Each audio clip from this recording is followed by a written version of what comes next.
وہ لوگ بھی کافر ہیں جو اس بات کے قائل ہیں کہ اللہ تین میں کا تیسرا ہے، حالانکہ اس معبود یکتا کے سوا کوئی عبادت کے لائق نہیں۔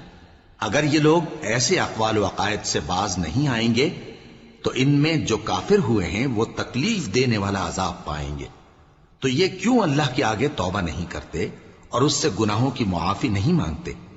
اور اللہ تو بخشنے والا ہے، مہربان ہے۔ مسیح ابن مریم تو ایک پیغمبر ہی تھے، ان سے پہلے بھی بہت سے رسول گزر چکے تھے، اور ان کی والدہ مریم اللہ کی ولی اور سچی فرما بردار تھیں۔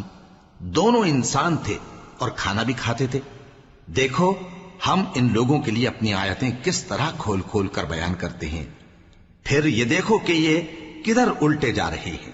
کہو کہ تم اللہ کے سوا ایسی چیز کی کیوں پرستش کرتے ہو جس کو تمہارے نفع اور نقصان کا کچھ بھی اختیار نہیں، اور اللہ ہی سب کچھ سنتا ہے، جانتا ہے۔